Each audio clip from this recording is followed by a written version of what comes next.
The smell of my own burning flesh reached my nostrils before the pain registered in whatever remained of my nervous system. I knelt in the chapel, or what they told me was a chapel, while the smell of sacred incense turned my stomach inside out. My body convulsed. Bile and blood erupted from my throat onto the cold stone floor, splattering the boots of the priest who stood over me with that mixture of pity and disgust I had learned to recognize in the faces of everyone who looked at me now. He stepped back quickly, as though my sickness might be contagious, as though proximity to my betraying flesh might infect his own cells with whatever curse rewrote my genetic code one nucleotide at a time. "The Emperor's blessing cannot take root in corrupted soil," he said, and I heard the finality in his voice, the resignation. They would kill me soon. They called it mercy. Perhaps they were right. But let me tell you how I got here. Let me tell you about the day my body declared war on everything I believed in, everything I was raised to serve, everything that gave my existence meaning in the vast grinding machine of the Imperium. Let me tell you about the mutation that doesn't make you a monster. It makes you something worse. It makes you a traitor to yourself. My name was Davos Crane. I was 27 standard years old when the first symptoms appeared, though I wouldn't recognize them as symptoms for another 3 months. I lived in Tertius Hive on the industrial world of Vorantis Prime, in the middle levels where the air was breathable without rebreathers, but still carried the metallic tang of the manufactorums below. I worked as a quality inspector in Munitions Assembly Plant 7, Gamma, checking that each bolt shell met Imperial specifications before it was packed into crates and shipped off-world to theaters of war I would never see. It was tedious work, but it was honest work. It served the Imperium. It served him. I remember the morning it started with perfect clarity, the way you remember the last moment before everything changed forever. I was eating my morning ration in the communal mess, a gray-brown paste of processed nutrients that tasted like nothing but filled the stomach adequately. Everyone ate the same paste. Everyone had eaten the same paste for generations. The recipe came from ancient templates that dated back before the hive was built, standardized across thousands of worlds to ensure efficient nutrient delivery to the Imperial workforce. I had eaten this paste every morning for 27 years. That morning, my throat closed up halfway through the first spoonful. I couldn't breathe. My windpipe constricted, as though invisible hands were strangling me from the inside. My vision tunneled. I clawed at my neck, dropping the spoon, the metal clattering against the play-steel table. The other workers at my bench stared at me. One of them, an older man named Harrick, who had worked the same assembly line for 40 years, slapped me hard between the shoulder blades. The paste came back up, projected across the table in a wet spray. I gasped. Air flooded my lungs. The workers around me muttered and moved to different tables, unwilling to eat near the mess I had made. "Contaminated batch," I managed to say, my voice hoarse. Must be something wrong with the dispensers. But I knew. Even then, some animal part of my brain knew. The paste wasn't contaminated. Everyone else was eating it without issue. The problem was me. I went to work anyway. What else could I do? In the Imperium, you work. You serve. You endure. These are the pillars that hold up civilization across 1,000,000 worlds. I took my place at the inspection station, picked up the first bolt shell of the day, and examined it through the magnification lens. Diameter, within acceptable tolerances. Weight, within acceptable tolerances. Propellant charge, within acceptable tolerances. I stamped it with my approval seal and moved it to the cleared bin. I picked up the next shell and the next, and the next. 10 hours, 800 shells. I tried not to think about the way my stomach cramped with hunger, the way the morning's meal had come back up, tasting like poison. During the midday break, I went to the plant's decay station. A tired-looking orderly, a young man who couldn't have been more than 20, took my vitals and asked what my complaint was. "Allergic reaction," I said. "This morning, to the rations." My throat closed up. He frowned at the data slate displaying my vital signs. Blood pressure elevated, heart rate elevated, temperature normal. Any exposure to chemical irritants? Dust from the cargo holds? Cleaning solvents? No, nothing. Just the morning paste. He gave me a look that suggested I was wasting his time. The nutrient paste is standardized across the entire hive. If there was contamination, we would have thousands of reports. You're the only one today. He handed me a small plastic vial filled with white pills. Antihistamines. Take one if the symptoms recur. Drink more water. Sometimes dehydration causes esophageal spasms that mimic allergic response. I took the pills. I thanked him. I went back to work. That evening I tried to eat my allotted dinner ration. The same gray-brown paste, from the same dispensers, prepared the same way it had been prepared every day for decades. I forced down 3 spoonfuls before my body rebelled again. This time the convulsions were worse. I vomited until there was nothing left to vomit, and then I vomited bile, and then I dry heaved until my abdominal muscles burned and my throat was raw. I took one of the antihistamines. It did nothing. I went to bed hungry that night. I told myself it was temporary, a minor illness. It would pass. The Imperium had built my body strong. The Imperium had fed me for 27 years. This was just a temporary malfunction. Systems broke down sometimes. They could be repaired. The hunger woke me 3 hours before my shift began. Not ordinary hunger, something primal and desperate. A hollow ache that consumed all thought. I had gone hungry before during rationing shortages, but this was different. This felt like my body was consuming itself from the inside out. I went to the communal mess early, when only the night shift workers were finishing their meals. I stood in front of the dispensers for 15 minutes, staring at the nozzle that would fill my bowl with gray-brown paste. Finally, I pressed the activation button. The paste filled the bowl with a wet slurping sound. The smell turned my stomach. I raised a spoonful to my lips.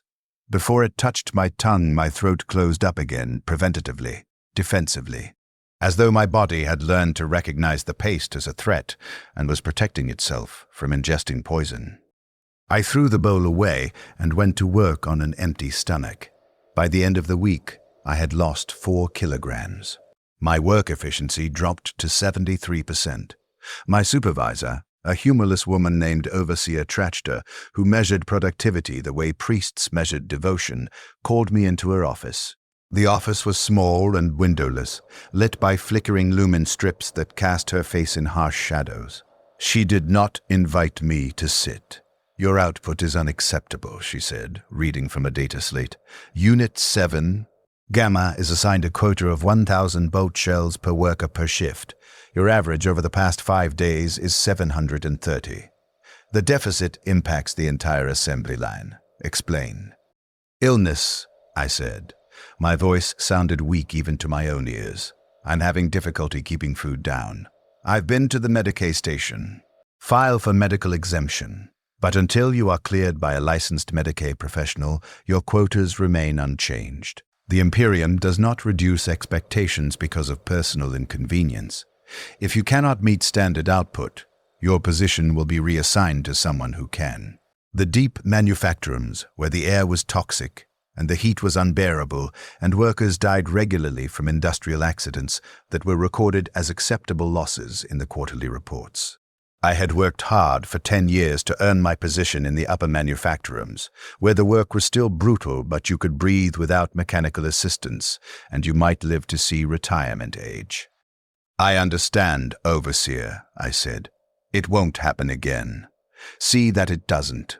I went to a proper Medicaid facility the next day, during my off shift. The facility was located in the administrative sector, 15 levels above the workers' quarters, in a part of the hive where the air was actually clean, and the walls were decorated with faded murals depicting imperial triumphs from centuries past.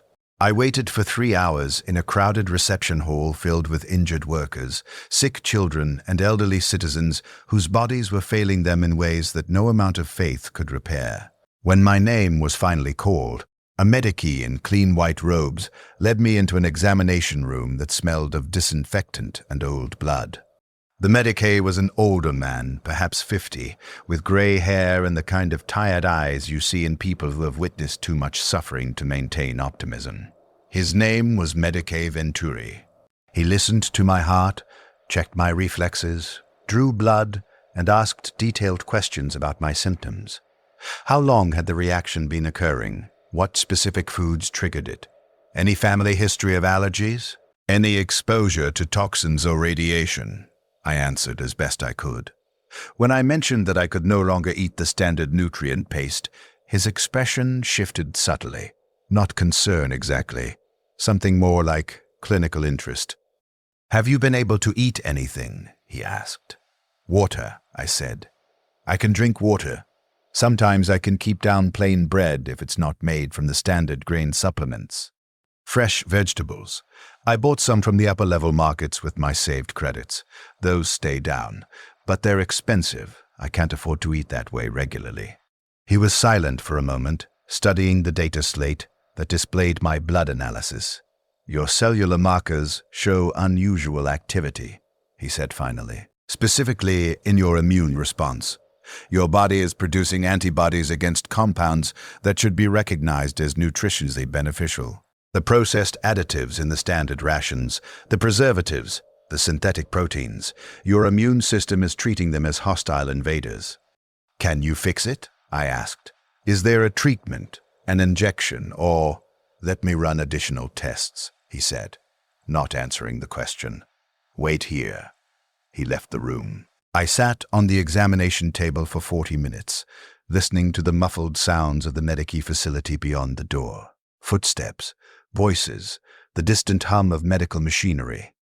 When Venturi returned, he was not alone.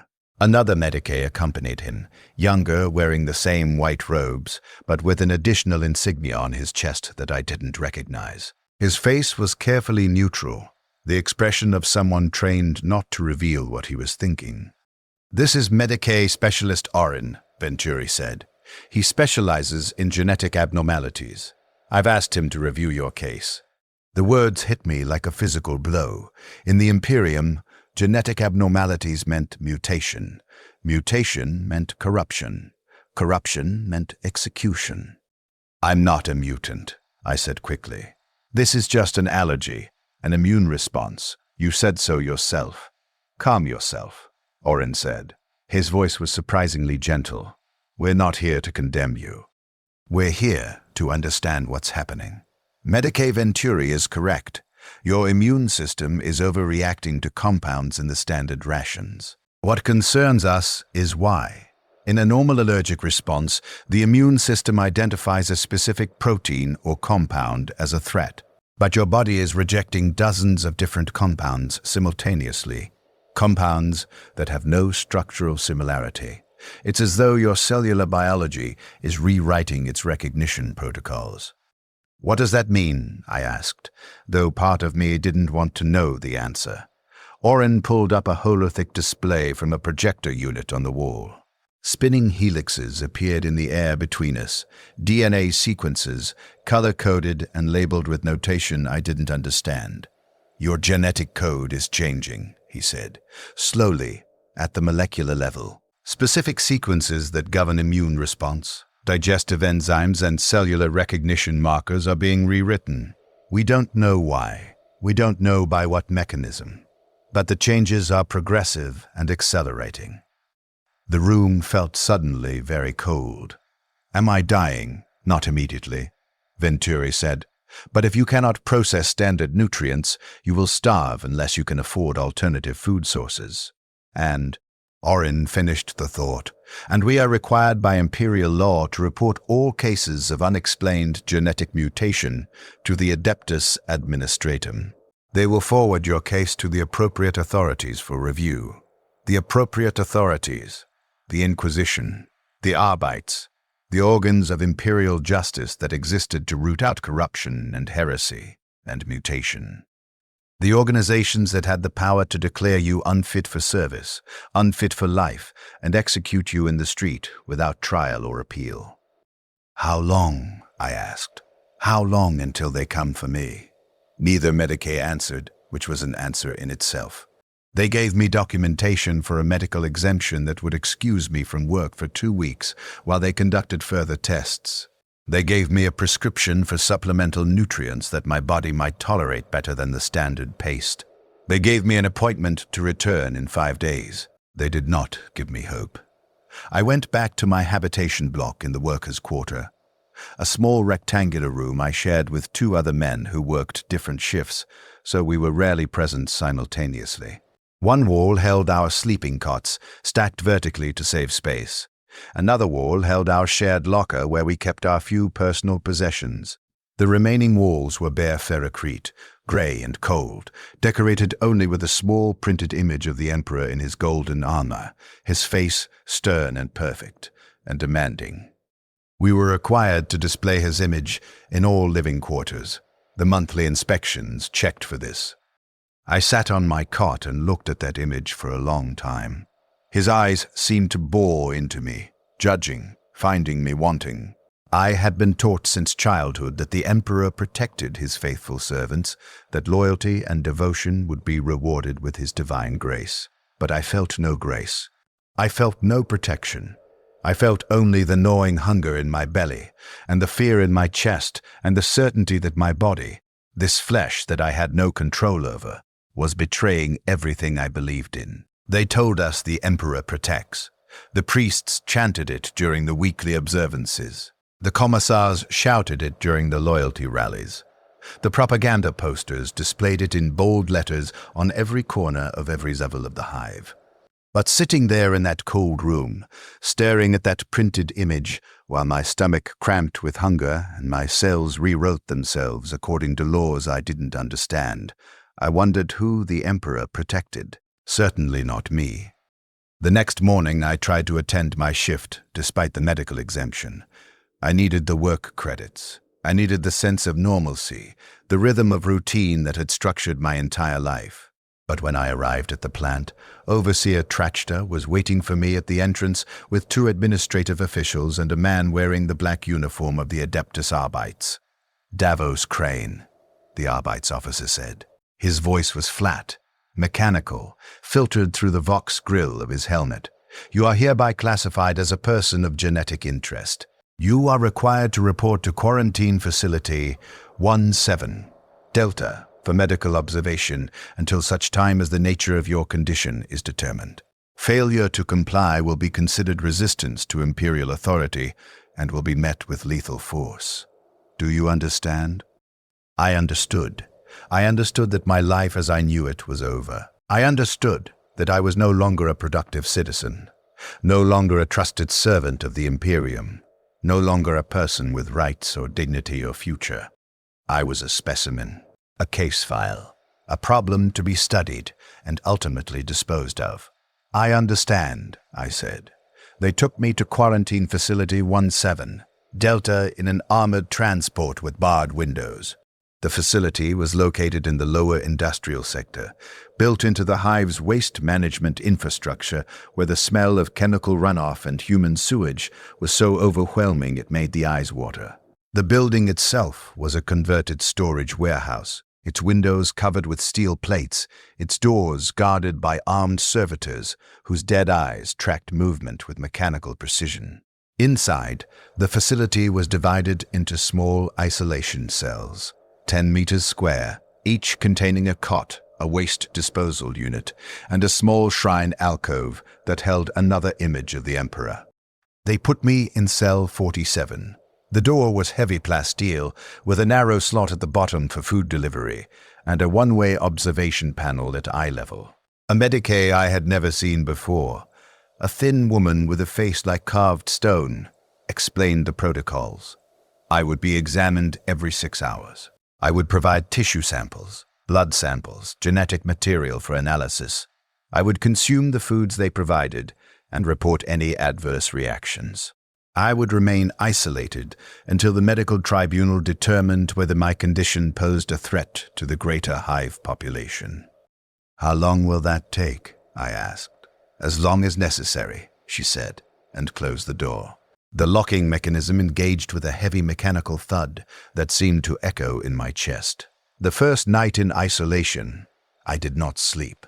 I lay on the thin mattress and stared at the ceiling.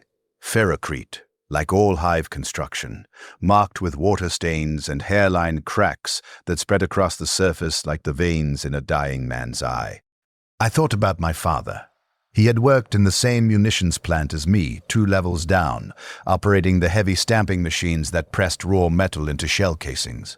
He died when I was 14, crushed when a poorly maintained machine malfunctioned and dropped 2 tons of steel on his workstation.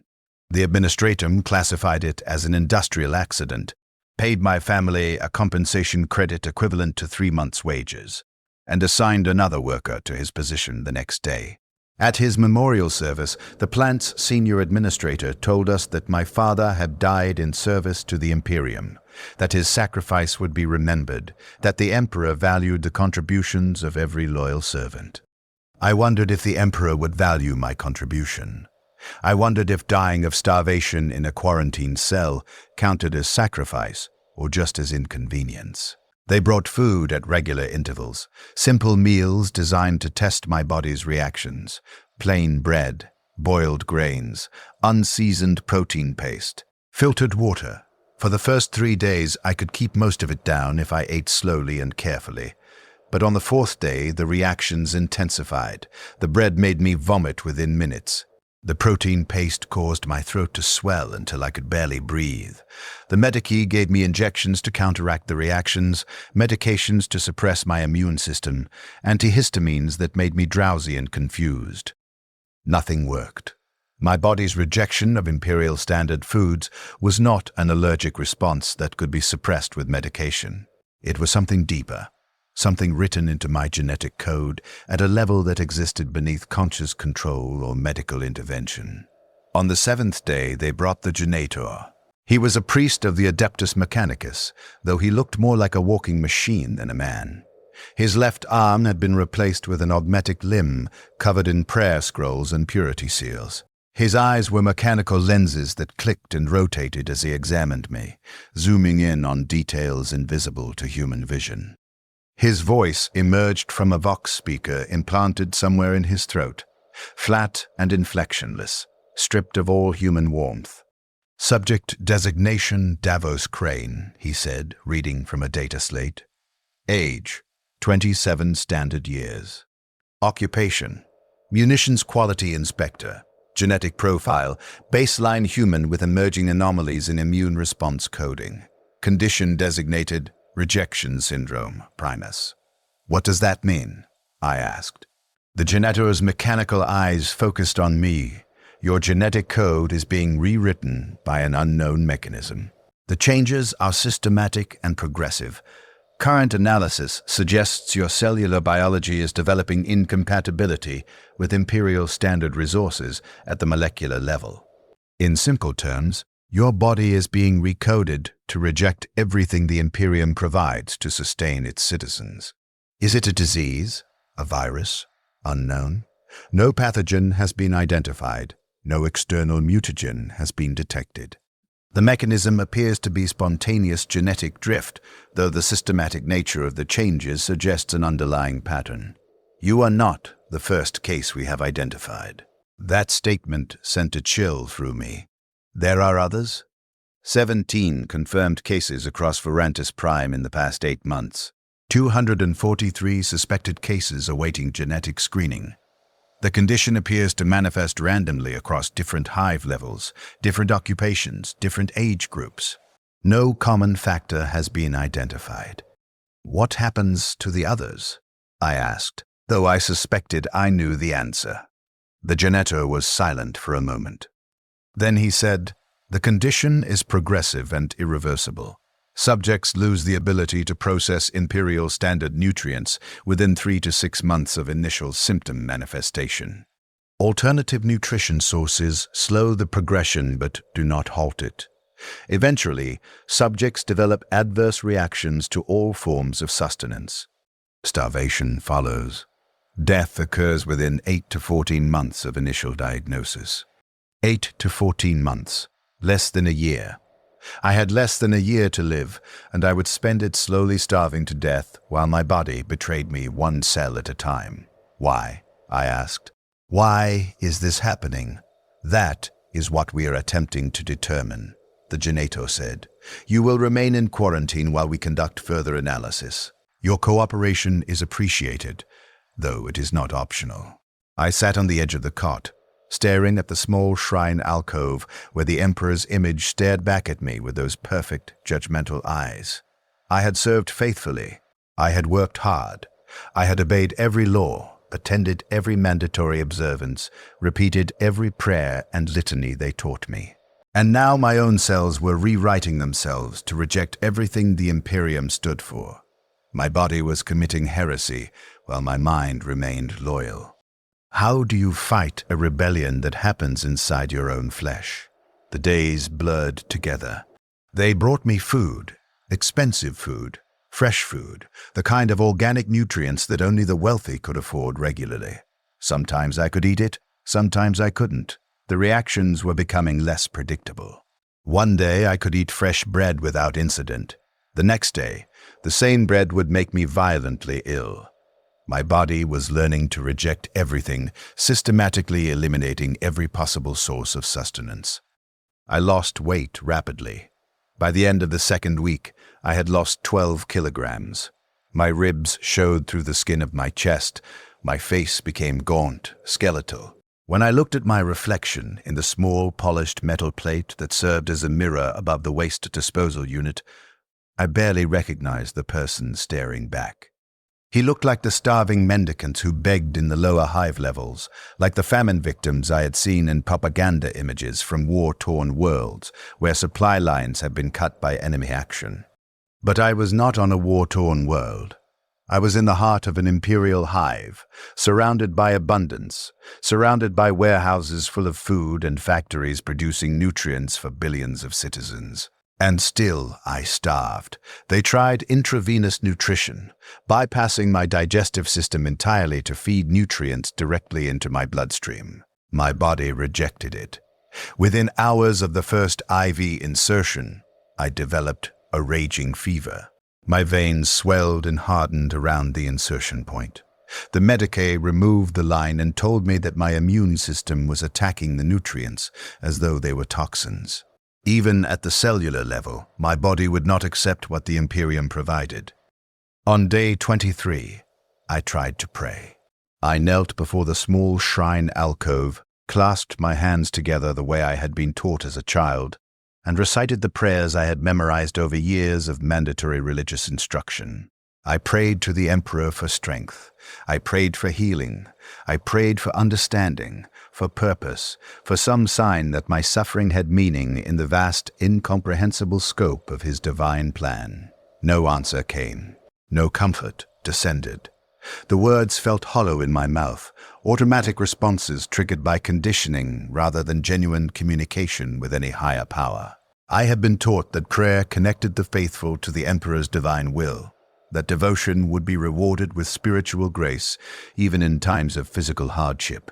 But kneeling there in that cell, speaking words into empty air while my body consumed itself, I felt nothing but the cold ferrocrete floor against my knees, and the gnawing hunger in my belly, and the certainty that if there was a divine will operating in the universe, it did not concern itself with the suffering of one insignificant worker in one insignificant hive on one insignificant world among millions.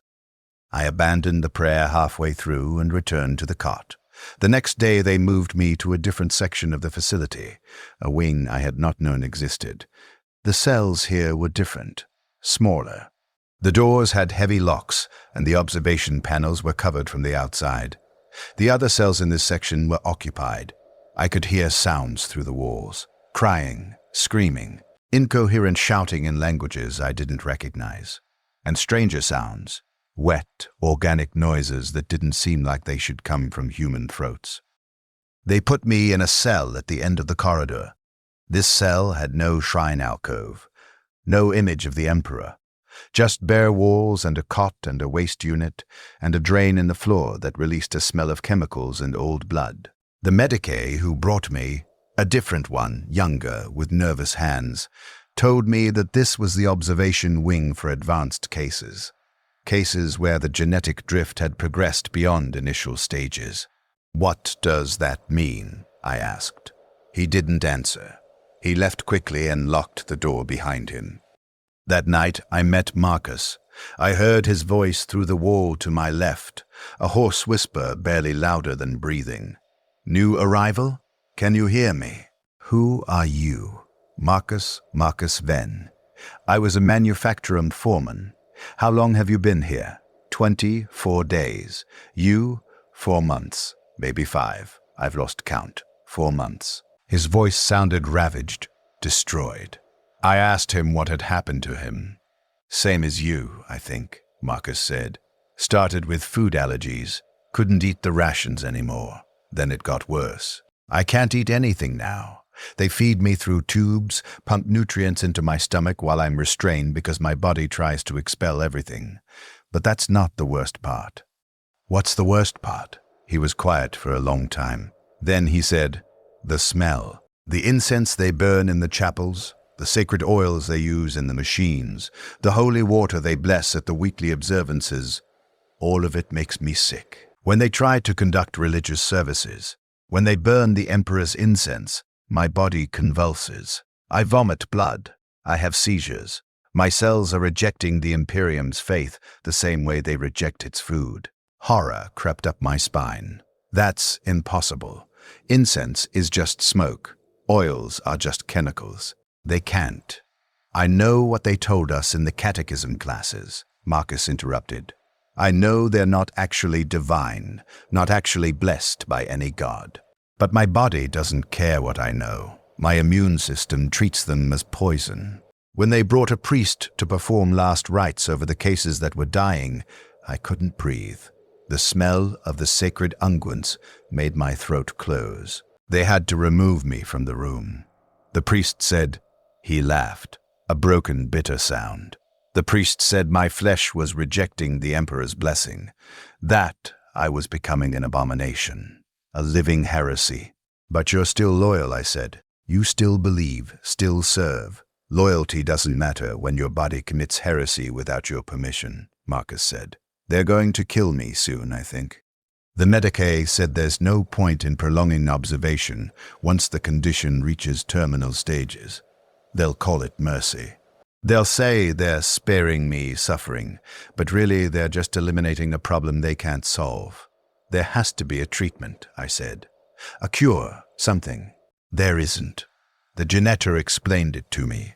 "Our genetic code is rewriting itself systematically, rejecting everything associated with imperial infrastructure. Food, medicine, religious symbols, even the materials used in hive construction. Eventually, our bodies will develop reactions to all of it. We'll become unable to exist within imperial society at any level. And since imperial society encompasses the entire inhabited galaxy, there will be nowhere for us to go.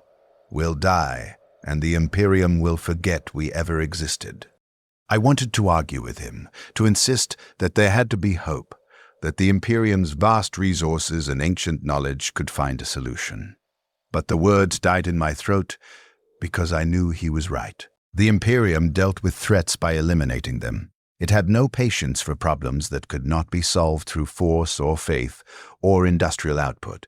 People like us, genetic anomalies that served no purpose and threatened no one but ourselves, were just inefficiencies to be corrected, resources being wasted on sustaining the unsustainable.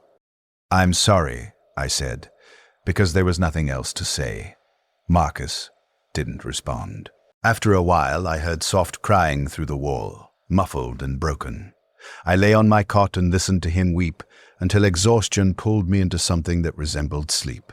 The symptoms Marcus described began manifesting in me within a week. They brought a priest to the observation wing, a young man with the eagle and skull insignia of the ecclesiarchy on his robes, carrying a censer filled with the sacred incense that was burned during all imperial religious ceremonies. The incense was a mixture of specific herbs and synthetic compounds, formulated according to templates that dated back millennia. The scent was supposed to evoke devotion, to create an atmosphere of reverence during worship. I had smelled it hundreds of times during the mandatory weekly observances. When the priest entered my cell and began swinging the censer, my body reacted violently and immediately. My stomach cramped. Acid burned up my throat. I vomited onto the floor, a thin stream of bile because there was nothing else in my system to expel. My vision blurred. The room spun. I collapsed to my knees, gasping while the priest stepped back in alarm. "The Emperor's blessing," he began. "Get that out," I managed to say. "Please get it out of here." He left quickly, taking the censer with him. The symptoms subsided gradually, leaving me weak and shaking on the floor of my cell. Through the wall, I heard Marcus laughing, that same broken, bitter sound. "Now you understand," he said. "Now you know what it means to be a heretic in your own flesh." They ran more tests, blood analysis, tissue samples, genetic sequencing. The genetor returned with updated data, his mechanical eyes clicking as they processed information displayed on data slates and hololithic projectors. He explained that my immune system was developing hypersensitivity to compounds associated with imperial religious practice. The specific chemical compositions used in incense, unguents, holy waters, and anointing oils were triggering cascading immune responses. My body was producing antibodies against molecules that it should have ignored as harmless. "Why these compounds specifically?" I asked. "Why religious materials?" "The pattern suggests systematic rejection of all elements associated with imperial infrastructure and cultural practice. Your cellular biology appears to be developing incompatibility with the Imperium itself at every level. Food production, medicine, religious observance, industrial materials. Your body is learning to identify all of it as hostile." "Is it chaos?" I asked, voicing the fear that had been growing in my mind for weeks. "Is this corruption? Warp influence?" The genator's mechanical eyes focused on me with uncomfortable intensity. "No evidence of warp taint has been detected. Your soul remains uncorrupted according to psychic screening. This is not mutation in the traditional sense. No physical deformities are manifesting. Your external appearance remains baseline human. The changes are occurring at the cellular and genetic level only, rewriting recognition protocols and immune responses. If this were chaos corruption, there would be obvious signs. Physical transformation, mental degradation, spiritual contamination. You exhibit none of these." "Then what is it?" "We do not know," the genetor said, and there was something in his artificial voice that might have been frustration. "That is what makes this condition so problematic. It follows no known pattern. It responds to no treatment. It appears spontaneously across unconnected populations. If I were prone to speculation, which I am not, I would suggest your genetic code is being rewritten by an unknown mechanism to reject the Imperium at a fundamental level, as though something were attempting to remove you from the Imperial system entirely." He left before I could ask any follow-up questions. That night, Marcus stopped responding when I called to him through the wall. I whispered his name for an hour, pressing my ear against the ferrocrete, straining to hear any sound from his cell. Nothing. Only silence. In the morning, I heard Medici personnel entering his cell, heard the sounds of movement and equipment, heard the rattle of a wheeled gurney being pushed down the corridor. I understood what that meant. Marcus was dead, either from starvation or from the final stages of the condition, or, more likely, from the mercy killing that the Medici administered when they determined a case was terminal and continuing observation served no purpose. They would record it in their files with clinical detachment, subject expired, condition proven fatal, data added to the growing database of cases. Another number, another statistic, another problem eliminated. I wondered how long I had before they made the same determination about me. The answer came sooner than I expected. On day 39 of my quarantine, the genetor returned with 2 administrative officials and a man whose uniform identified him as an Adeptus Arbites judicial officer. They stood in my cell while the janitor read from his data slate, his mechanical voice reciting facts about my condition, with the emotional investment of someone reading a supply manifest. Subject: Davos Crane. Rejection syndrome, Primus, advanced stage. Unable to process imperial standard nutrients for 32 consecutive days. Adverse reaction to all tested food sources intensifying. Hypersensitivity to imperial religious materials confirmed. Prognosis: terminal within 6 to 8 weeks. Recommendation: cessation of resource expenditure on observation. Subject provides no further data value. Disposal recommended. Disposal, not death. Not execution, disposal. Like I was a broken machine being discarded because repair was more expensive than replacement. The judicial officer stepped forward. He carried a data slate that displayed legal text in dense columns. Davos Crane, he said, his voice formal and emotionless. By the authority of the Adeptus Administratum, and in accordance with imperial law governing genetic anomalies and threats to civic order, you have been classified as genetically compromised and unfit for continued existence within imperial society. The tribunal has reviewed your case and determined that your condition poses no threat to others, but renders you unable to function as a productive citizen. You are hereby sentenced to mercy execution, to be carried out within 72 hours. Do you understand? I understood that my life had just been given a deadline. I understood that in 3 days I would be dead, killed by the same government I had served faithfully my entire life. Killed not because I had done anything wrong, not because I had betrayed or rebelled or committed any crime, but simply because my body had malfunctioned in a way that made me inconvenient. I'm still loyal, I said, and hated how my voice shook. I still believe. My mind hasn't changed, only my body. I'm not a heretic, I'm not corrupted. I'm just sick. Doesn't that matter? The judicial officer's expression did not change. Loyalty is measured by one's ability to serve. You can no longer serve. The Emperor values function, not sentiment. Your body's inability to exist within imperial infrastructure renders your loyalty irrelevant. They left. The door locked. I sat on the cot and stared at the wall where Marcus had been, and wondered if he had received the same speech before they killed him. Probably. The words would have been identical, read from the same legal template, applied to every case with bureaucratic efficiency. 72 hours, 3 days, I counted them in my head. 72 hours of continued existence, 4,320 minutes, 259,200 seconds. And then nothing. I tried to pray again that night. I knelt before the empty space where the shrine alcove should have been, and attempted to form the words of supplication I had been taught. But the prayers felt like lies on my tongue. Formulaic phrases designed to comfort the faithful and reinforce obedience, not genuine communication with any divine presence. I thought about all the times I had recited these prayers automatically, without thought, simply because it was required. Weekly observances where thousands of workers chanted in unison, our voices blending into a meaningless drone of programmed responses. The prayers had never been about reaching something higher. They had been about demonstrating loyalty through performance, proving to the overseers and administrators and priests that we were properly indoctrinated, properly controlled. The Emperor protects, they told us. But the Emperor, whoever or whatever he actually was, corpse god entombed on distant terra, or myth created to justify tyranny, had not protected me, had not prevented my cells from betraying me, had not intervened when my body declared war on everything his imperium represented.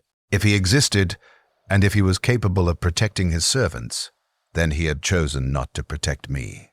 And if he didn't exist, or if he existed but was just a desiccated corpse with no power beyond what faith and fear granted him, then the protection had always been a lie, a comfortable story, a psychological tool to keep us obedient. I abandoned the prayer and lay on the cot, counting seconds until my execution.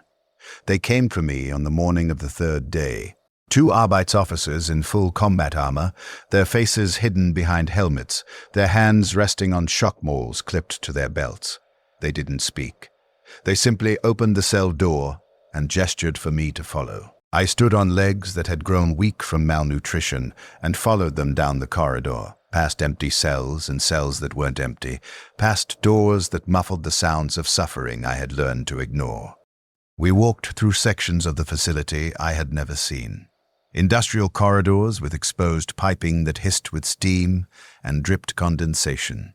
Service elevators that descended into the lower levels where the air grew hot and thick with chemical vapors. Finally, we emerged into a large chamber that might have once been a cargo bay. High ceilings supported by massive metal girders, walls stained with rust and old industrial fluids, and in the center, a single chair bolted to the floor. Behind the chair stood a medicae with a metal case of instruments, and a priest wearing black robes adorned with the skull and gear symbol of the Adeptus Ministorum. The execution chamber. Clean, efficient, designed for the disposal of Imperial citizens deemed unfit to continue existing. "Sit," one of the Arbeitsofficers said, his voice flat through his helmet's vox grill. I sat. The chair was cold metal, uncomfortable, designed for function rather than mercy. The medicae approached with a length of rubber tubing and a syringe filled with pale blue liquid. He didn't meet my eyes as he wrapped the tubing around my left arm, tightening it until my veins stood out against the skin. He swabbed the injection site with a chemical that stung. He positioned the needle. "The compound will stop your heart within 30 seconds, he said, his voice clinically detached. "You will lose consciousness in approximately 5 seconds. There should be no pain. Try to remain calm." Try to remain calm while they murdered me for the crime of having a body that malfunctioned. Try to remain calm while they disposed of me like contaminated waste. I wanted to scream. I wanted to fight. I wanted to rage against the injustice of dying when I had done nothing wrong, committed no sin, broken no law. But what would be the point? There was nowhere to run, no appeal to make. The tribunal had decided. The Imperium's machinery of death had been set in motion. My individual suffering was irrelevant to the vast grinding gears of Imperial justice. The priest stepped forward before the medicae could inject the compound. He held a small book bound in human leather. The Imperial Creed, the sacred text that contained the prayers and benedictions used in religious ceremonies. He opened it to a marked page and began to read in High Gothic, his voice sonorous and practiced. "Emperor of mankind, master of terror, guardian of humanity's scattered worlds, we commend to you the soul of this servant who has served in your name and now passes from mortal existence into your eternal embrace." I vomited, violently, uncontrollably. My stomach convulsed and bile erupted from my throat, splattering across the floor and onto the priest's robes. He stepped back quickly, disgust twisting his features. The medicae moved aside. The Arbeitsofficers reached for their shock mauls, though I posed no threat. I was doubled over in the chair, heaving, my body rejecting the priest's presence with the same violence it rejected imperial food and incense. "What is the meaning of this?" the priest demanded, wiping bile from his robes. "This is a sacred rite. This insolence." "It's not insolence," the medicae said quietly. "It's the condition. His body reacts to religious materials. The book, your robes, the blessed oils you've anointed yourself with, all of it triggers an immune response." The priest's expression shifted from disgust to something approaching horror. His flesh rejects the Emperor's word. His body rebels against sacred benediction? In a manner of speaking, yes. The priest stared at me for a long moment, then he closed the book and stepped back. "I cannot administer last rites under these circumstances. His body's rejection of the sacred texts is unprecedented. I must consult with my superiors." He turned to the Arbeitsofficers. "Delay the execution until I receive guidance. This case requires ecclesiastical review." The medicae looked uncertain. The tribunal ordered, I am overriding the tribunal's order on ecclesiastical authority, the priest said sharply. This citizen's condition may have theological implications that supersede medical classification. He will be returned to quarantine until the ecclesiarchy determines the appropriate course of action. They took me back to my cell. The Arbeits officers locked the door without comment. I lay on the cot, weak and shaking from the violence of my body's reaction, and realized I had just been granted a reprieve I hadn't asked for. Not mercy, not compassion. Just bureaucratic delay while religious authorities debated the theological implications of a body that vomited at the sound of prayers. Hours passed. I drifted in and out of consciousness, too weak to do anything but exist. At some point, they brought water. Plain water, nothing added, nothing processed. I drank it slowly. It stayed down. Water was the only thing my body still accepted without question. And I suspected that was only because water existed outside the Imperium's infrastructure. Water was just hydrogen and oxygen. It couldn't be claimed by governments, or blessed by priests, or contaminated by ideology. It was the only pure thing left. The next day, they moved me again, not to the execution chamber, to a different wing of the facility, older, deeper in the hive's substructure, where the walls were ancient ferrocrete marked with the scars of centuries. This wing had cells with reinforced doors and observation ports covered by heavy shutters, maximum security, reserved for the most dangerous cases. But I wasn't dangerous. I was dying. I was too weak to stand without assistance, too malnourished to pose a threat to anyone. Why were they treating me like something that needed to be contained? I got my answer when they put me in a cell and I heard voices through the walls. Multiple voices. Dozens of them. Some speaking in Gothic. Some in languages I didn't recognize. Some barely speaking at all. Just making sounds. Incoherent vocalizations that might have been attempts at communication or might have been involuntary expressions of suffering. New arrival? A voice asked from the cell to my right. Male. Older. Cultured accent that suggested education or upper-level birth. Yes, I said. Who are you? Dr. Aldous Kane. I was a janitor specialist with the Adeptus Mechanicus before they locked me in here. 18 months now, by my count. Your rejection syndrome, I assume? You too? All of us in this wing, Kane said. 73 cases. Last time they updated me. We're the advanced stage patients. The ones who've progressed beyond simple food allergies into comprehensive rejection of imperial materials. They keep us separated from the general population because our condition poses theological questions the ecclesiarchy doesn't want to confront publicly. What kind of questions? I asked. Kane was quiet for a moment. Then he said, the Imperium is built on the foundation of the Imperial Creed, the belief that the Emperor is divine, that faith in him protects the faithful, that the rituals and symbols and prayers of the ecclesiarchy carry genuine spiritual power. But what does it mean when human bodies start rejecting those symbols? When flesh treats blessed oils as poison? When the sight of the Emperor's image causes seizures? The priests have been taught that the Emperor's blessing is absolute, that it cannot be refused by the faithful. We contradict that teaching simply by existing. Our bodies commit heresy without our consent. But we're still loyal, I said. We still believe, do we? Kane interrupted. I've been thinking about that for 18 months. What does belief mean when it exists only in the mind but not in the body? The Imperium demands total devotion, flesh and soul, body and spirit, every aspect of existence dedicated to service. But our bodies have declared independence. Our cells refuse the Imperium's sustenance. Our immune systems attack the Imperium's sacred materials. At what point does physical rejection become spiritual rebellion, even if the mind claims otherwise? I didn't have an answer for that. I lay on the cot and thought about the implications of what he was saying.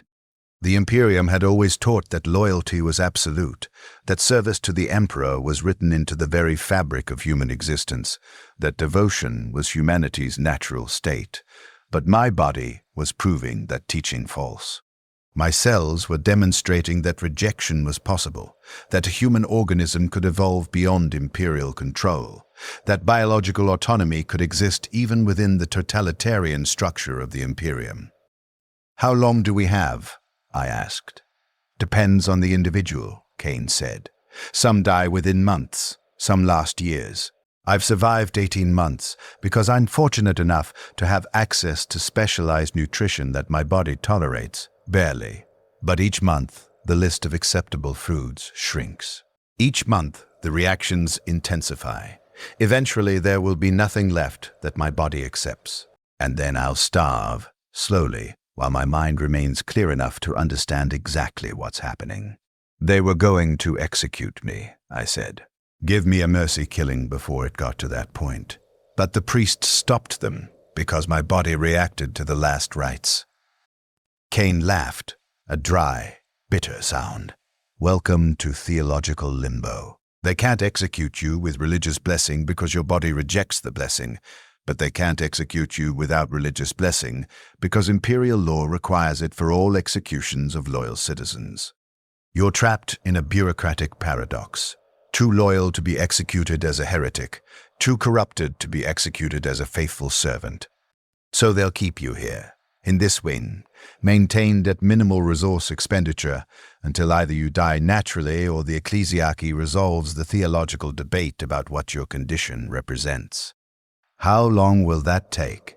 "The ecclesiarchy has been debating theological minutiae for 10,000 years, Kane said. "They could debate your case for decades while you rot in this cell. Or they could declare you an abomination tomorrow and have you burned without ceremony. There's no way to predict. All we can do is exist here, day after day, while our bodies slowly reject everything that makes life possible." I pressed my face against the cold ferrocrete wall and closed my eyes. This was worse than death. Death would have been final. This was suspension, existence without purpose, consciousness without hope, awareness without any possibility of change or escape.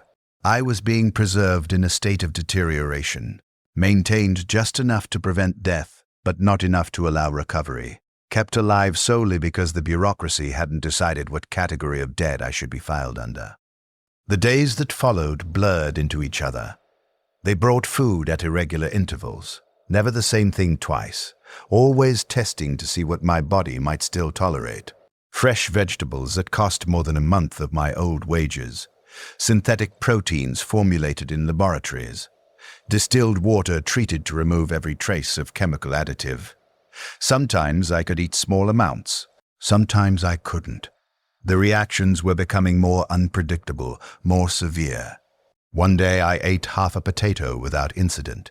The next day, a single bite of the same potato caused anaphylactic shock that required emergency medication to prevent my throat from closing completely. I lost more weight.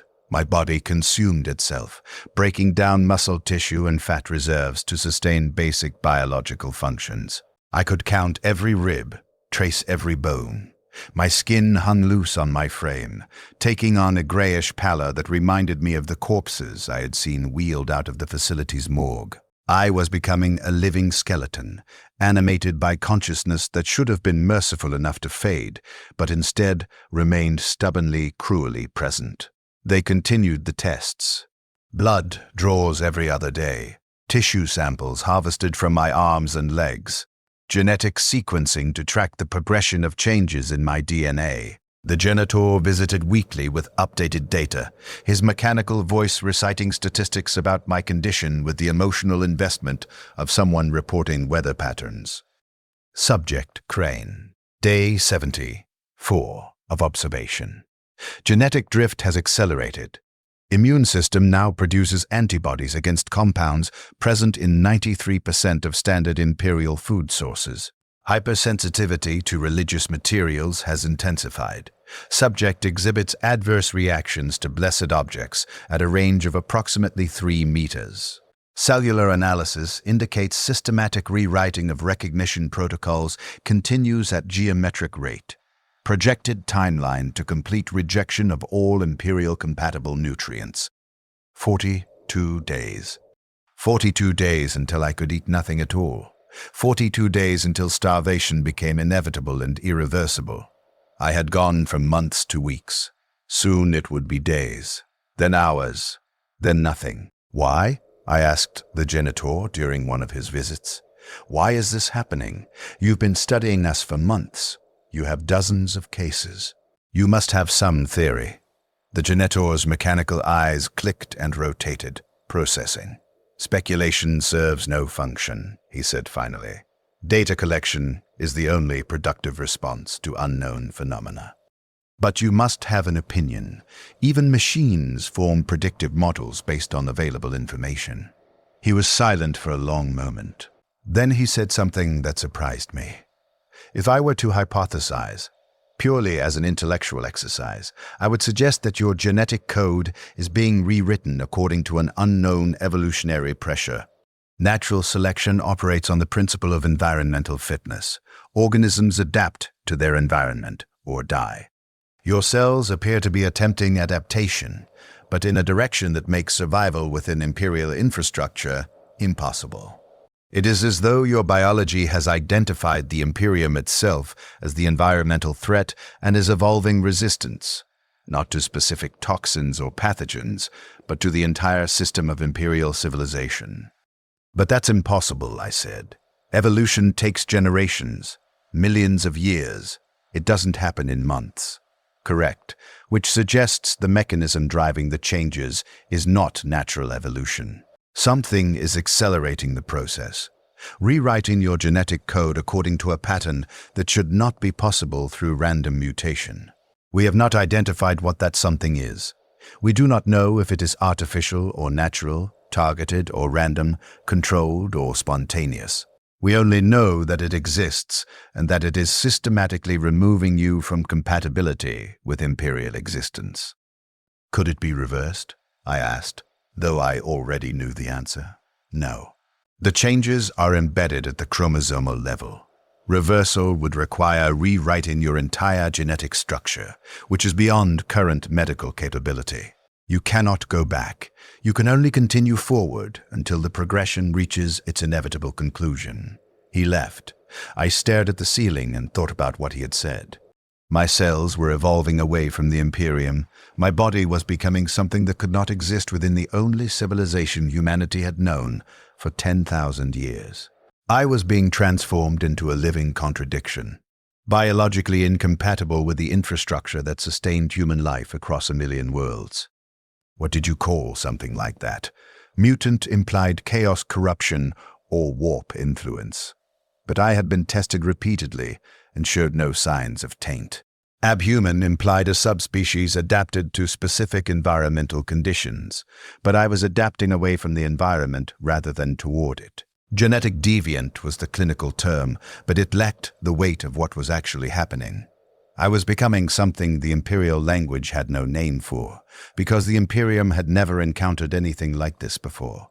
I was becoming unwanted, not just by society, but by reality itself. My existence was becoming incompatible with the physical infrastructure of civilization. I was being edited out of the human story, one cell at a time. On day 82, they brought the inquisitor. I heard him before I saw him. Booted footsteps in the corridor outside, multiple people moving in formation. The cell door opened and 3 figures entered.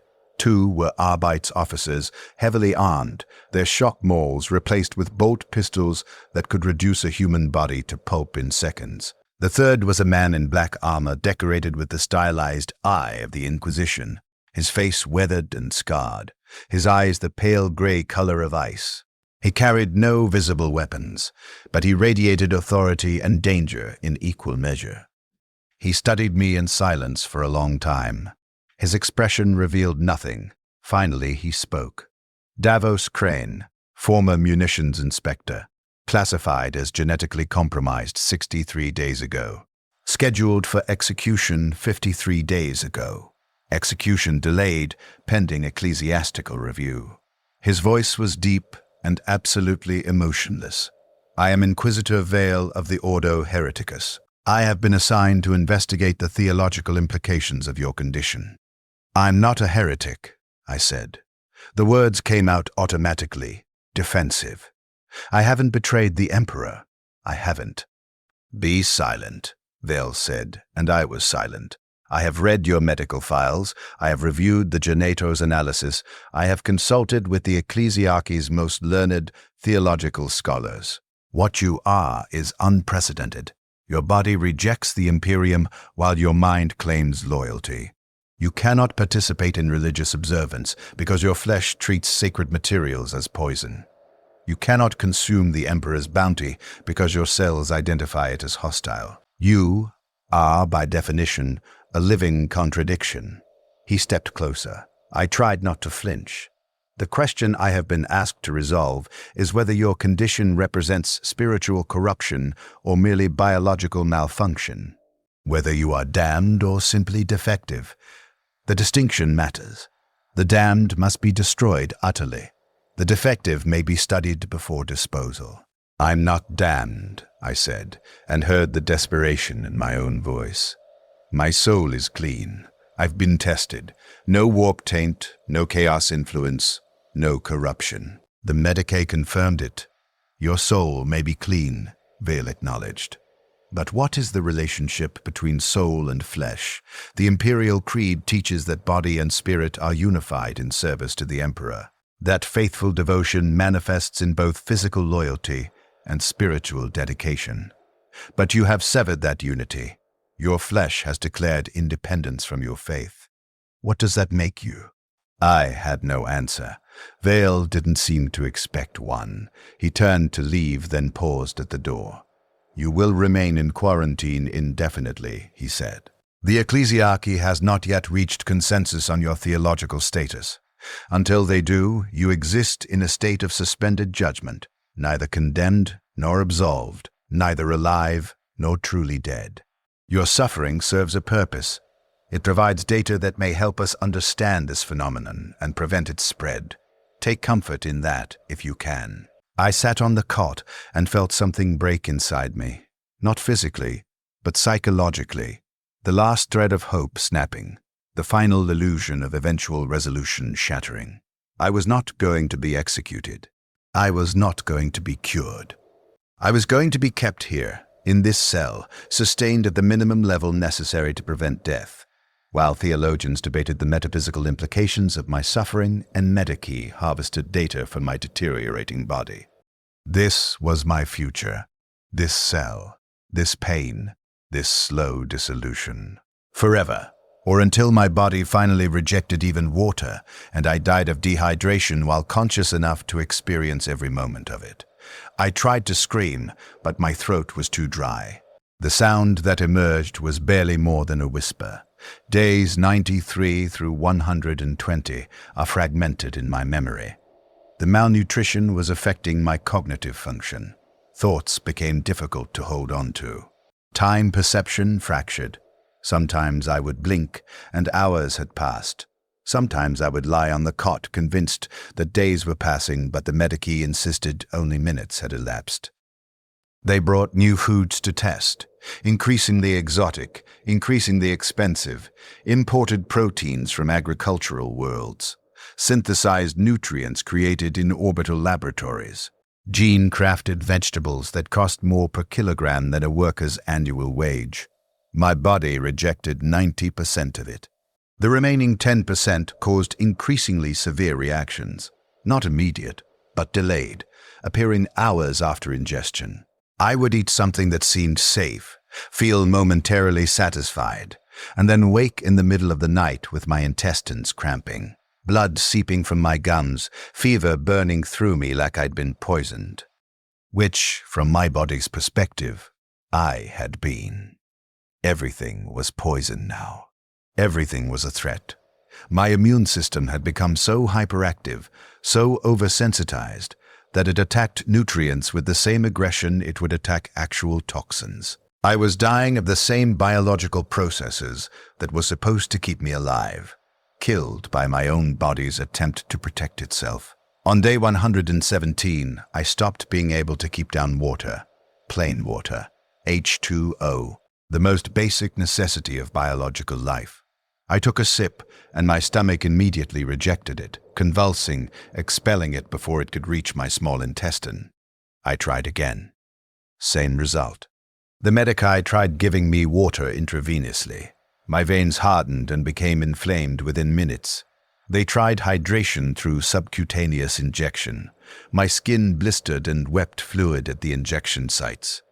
My body would not accept water, the one substance that existed outside human control, outside imperial infrastructure, outside ideology and politics and faith, and my cells had learned to reject it. I was going to die of dehydration. Soon. Days, not weeks. Dr. Kane spoke to me through the wall that night. His voice was weak, distant. "Davos, are you still conscious?" "Barely," I whispered.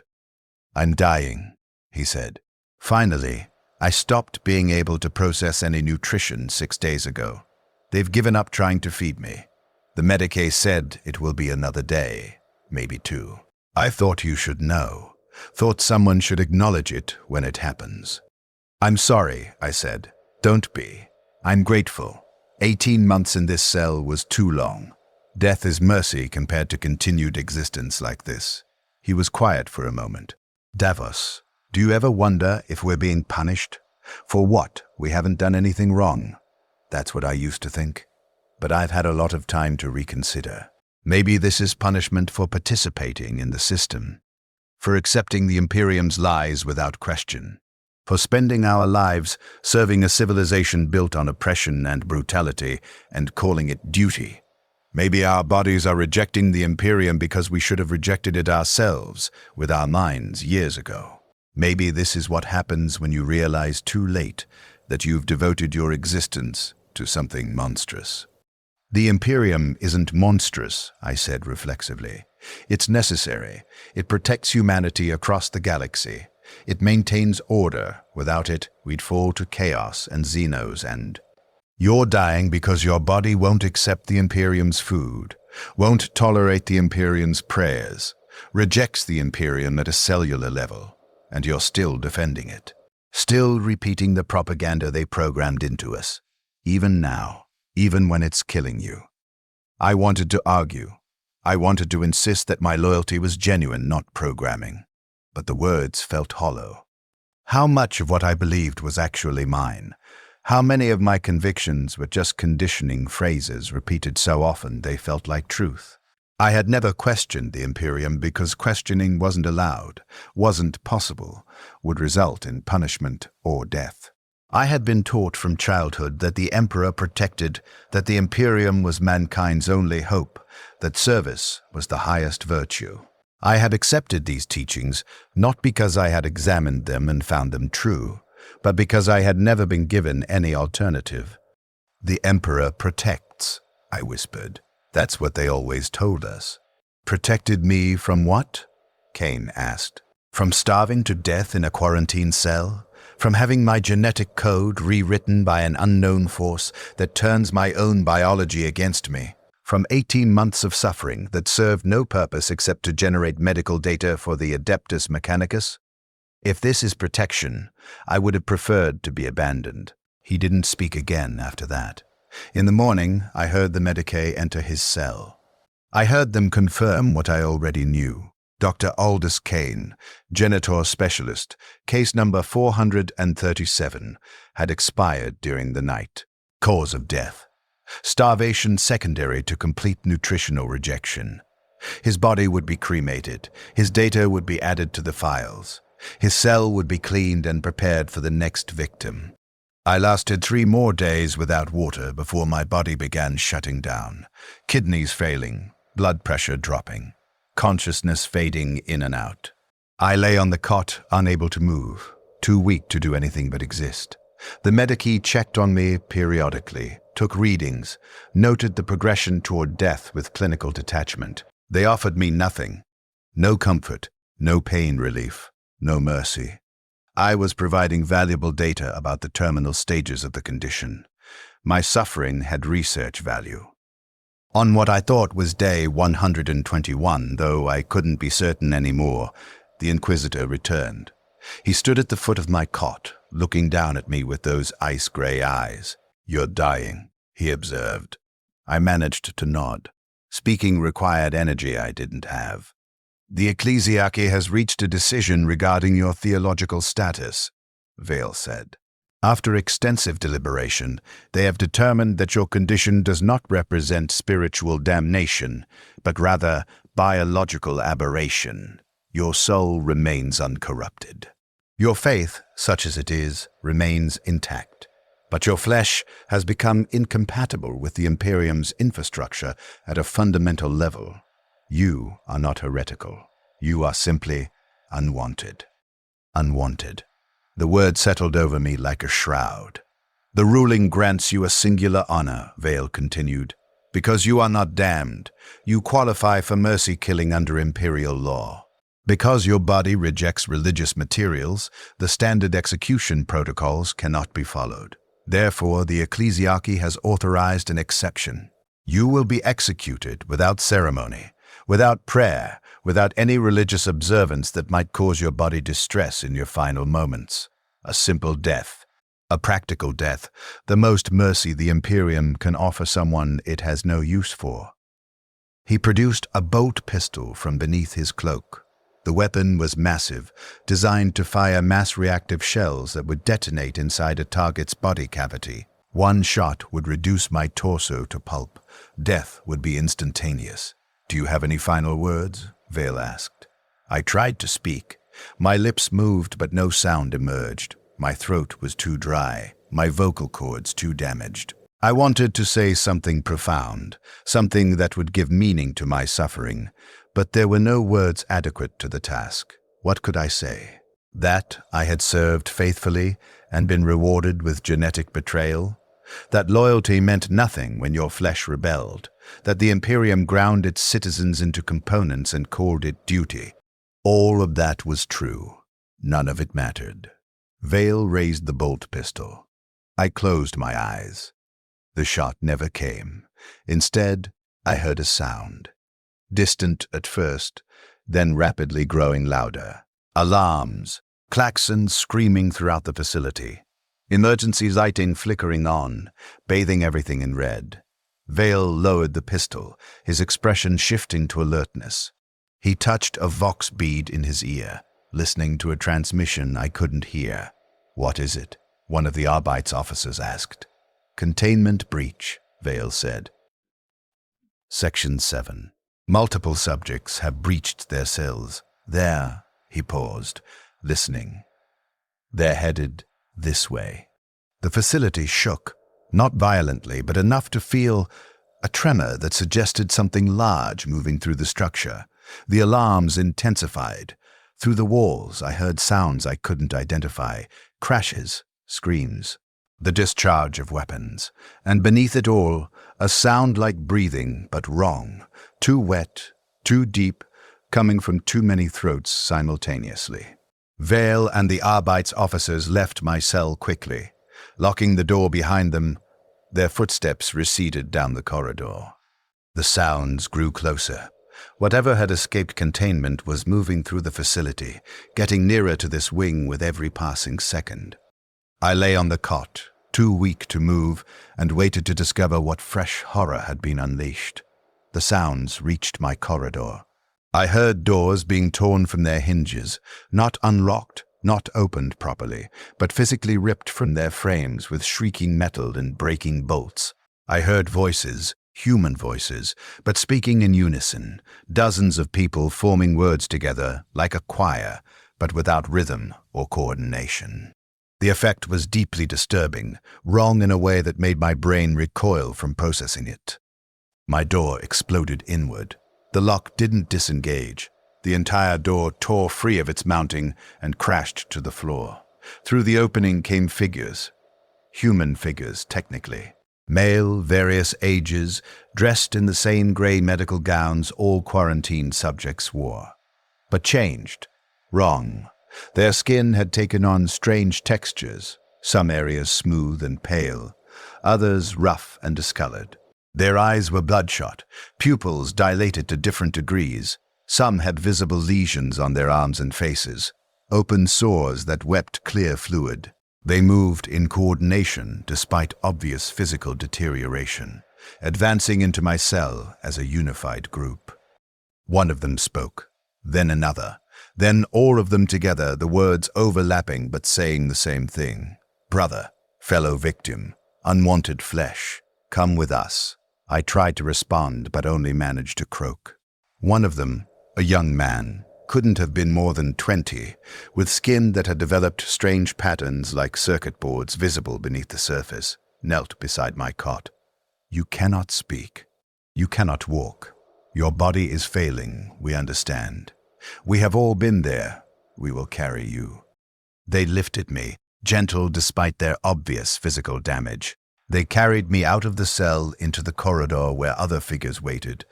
Dozens of them, maybe 100, all wearing the same grey gowns, all exhibiting various stages of the condition.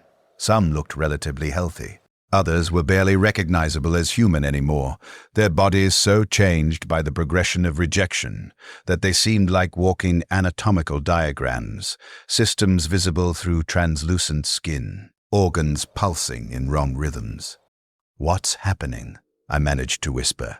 Freedom, several of them said in eerie unison. The facility's systems failed. Backup power engaged, but quarantine locks did not reactivate. We opened the cells. We freed everyone. We are leaving. Leaving? Where? They didn't answer. They carried me through corridors filled with smoke and emergency lighting, past Medici personnel who cowered against walls or lay unconscious on the floor, past Arbeits officers who aimed weapons but didn't fire. Perhaps because there were too many targets, perhaps because they recognized that shooting would accomplish nothing. We descended through levels of the facility I had never seen, maintenance areas and cargo tunnels, and finally an industrial freight elevator that took us down into the bowels of the hive, where few citizens ever ventured. The underhive, the forgotten levels, the spaces between the organized sectors where infrastructure decayed and official authority didn't reach.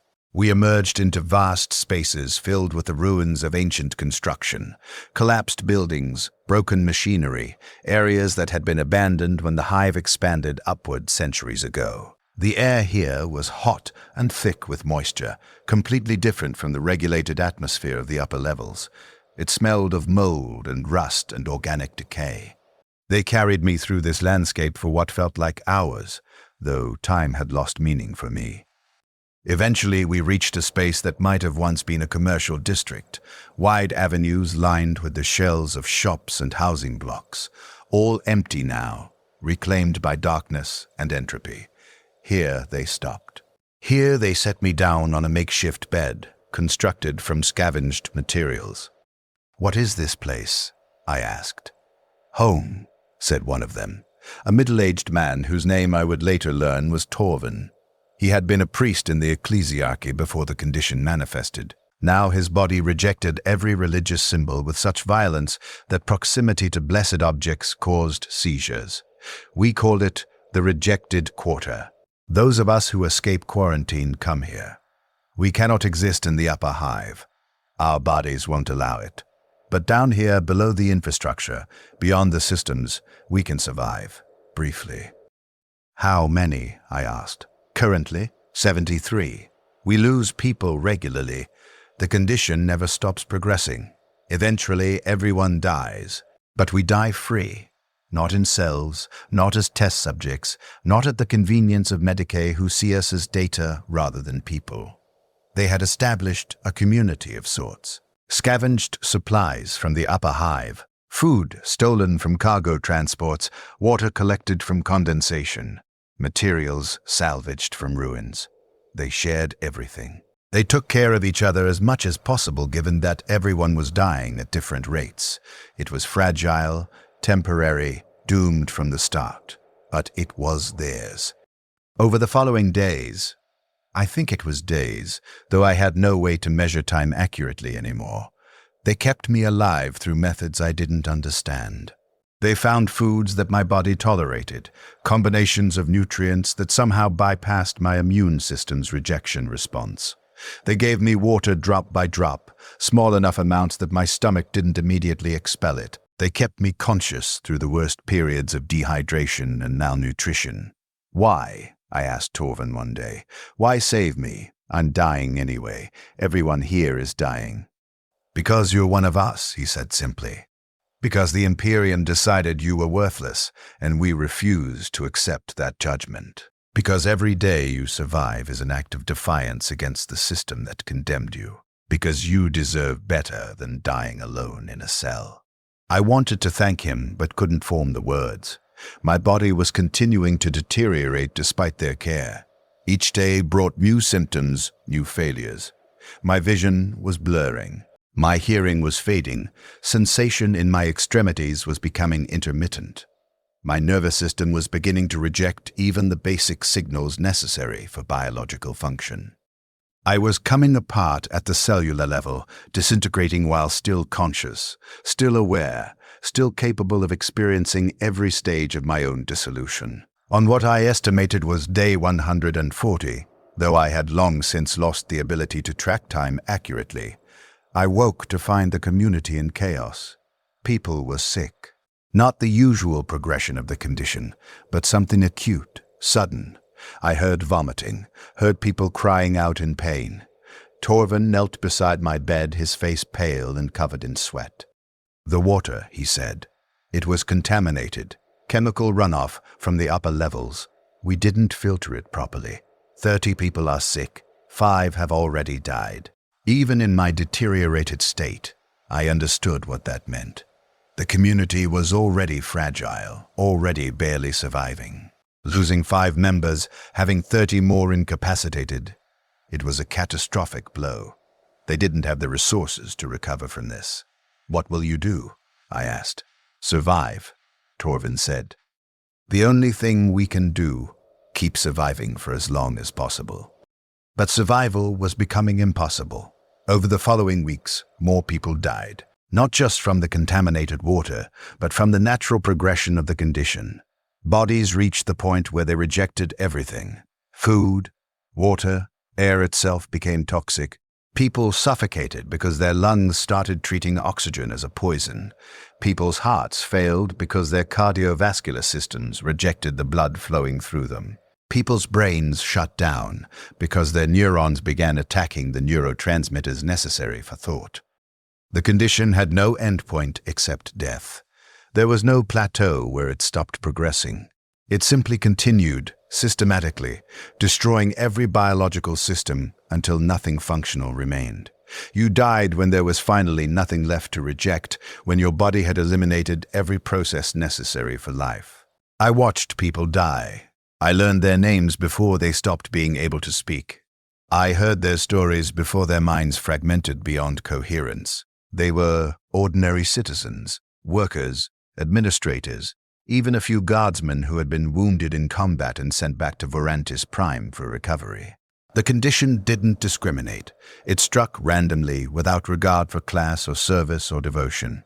The only thing everyone had in common was that they were unwanted, cast out, designated as genetic failures in a civilization that had no tolerance for failure. On day 173, Torvin died. His body rejected his own nervous system. He lost motor control first, couldn't walk, couldn't feed himself, couldn't move anything except his eyes. Then he lost sensation. Then he lost the autonomic functions that kept his heart beating and his lungs expanding. He drowned in his own bed while fully conscious, unable to call for help, unable to do anything but experience death with horrible clarity. I was there when it happened. I held his hand. My grip was weak, barely more than resting my palm against his, but it was all I could manage. His eyes stayed open the entire time, focused on something I couldn't see, until finally they went fixed and empty. The community kept shrinking. 73 became 60. 60 became 40. Not all the deaths were from the condition. Some people chose to end it themselves, rather than wait for the biological progression to run its course. They would simply walk away into the deeper ruins, into the darkness beyond our makeshift settlement, and not return. We would find their bodies later, if we found them at all, and we would burn them because there was no other option. I should have died weeks ago. By every medical prediction, by every data point the Geneto had collected, I should have reached the terminal stage and expired. But something in my biology was different. My body kept rejecting and rejecting and rejecting, but it never quite rejected enough to kill me. I existed in a state of perpetual near-death, conscious but barely functional, aware but unable to act, trapped in flesh that refused to either survive properly or die mercifully. The community dwindled to 20, then 15, then 10, then 5. Then just me and 2 others, an elderly man named Savine, who had been a Medicae himself before the condition manifested, and a young man barely out of adolescence whose name was Len. We 3 remained, kept alive by increasingly desperate measures, eating combinations of foods so strange and unlikely that they shouldn't have provided any nutrition, but somehow did. Savin died on day 206. He went to sleep one night and simply didn't wake up. His body had finally rejected consciousness itself, shut down his brain's waking functions while maintaining just enough autonomic activity to keep his heart beating and his lungs moving. He existed like that for 3 days, technically alive, biologically functional, but absent in every way that mattered. Then his heart stopped. I was grateful when it did. That left Len and me. We didn't speak much. There wasn't much to say. We existed in the darkness of the underhive, surrounded by ruins, kept alive by stubbornness and whatever strange quirk of biology had made us slightly more resistant to the condition's progression than everyone else. Len died on day 219. I woke one morning and found him cold beside me, his body stiff, his eyes open and staring at nothing. I tried to move him, tried to arrange him in some position that didn't look like he had died in pain, but I was too weak. I managed to close his eyes. It was all I could do. I was alone, the last unwanted person in the rejected quarter, the last survivor of a community of people whose only crime was having bodies that refused to cooperate with the civilization they had been born into. I lay in the darkness and waited for death to finally have the mercy to come for me. But death didn't come. Days passed. Weeks. I don't know how many. I lost the ability to track time, lost the ability to distinguish between waking and sleeping, between conscious thought and delirium. I existed in a state that wasn't quite life and wasn't quite death, something in between, something wrong, something that should not have been possible. My body continued rejecting, but it never rejected enough to stop. My heart kept beating slower and slower, but never stopping. My lungs kept drawing breath, shallower and shallower, but never ceasing. My brain kept generating thoughts, more fragmented and confused as time passed, but never quite shutting down completely. I was trapped, locked in flesh that would not die, conscious in a body that had long since passed the point where death should have claimed it. The condition had progressed so far that I should have been impossible. No biological system should have been able to function in the state I had reached. But somehow I persisted. Somehow I remained aware. Time lost all meaning. I lay in the darkness and felt my body slowly, incrementally, continue its process of rejection. Cells dying one by one, systems failing by microscopic degrees, but never all at once, never fast enough to grant unconsciousness. Always maintaining just enough function to keep me aware of exactly what was happening. I tried to understand why. Why was I still conscious when everyone else had died? What was different about my biology that allowed this prolonged suffering? Was it random chance, a meaningless variation in genetic expression? Or was there some purpose to it? Some reason I had been selected to endure beyond all reasonable biological limits? I had no answers. I only had questions and darkness and the slow dissolution of everything that made me human. I don't know how long I existed like that. Long enough that the supplies the community had scavenged ran out and were not replaced. Long enough that the darkness became absolute, the settlements scavenged light sources failing one by one until I couldn't see anything at all. Long enough that I forgot what faces looked like, what voices sounded like, what it felt like to interact with another living thing. I existed alone in darkness, dying by increments so small that each individual moment was indistinguishable from the previous one. But the aggregate result was the slow erasure of my humanity. My body rejected sight, my optic nerves ceased processing signals correctly, and everything became uniform darkness, even when I forced my eyes open. My body rejected hearing, my auditory processing shut down, and the world became silent except for the sound of my own heartbeat, growing fainter. My body rejected touch, nerve endings stopped transmitting sensation, and I lost the ability to feel temperature, pressure, pain, anything that might have confirmed I still existed in physical space.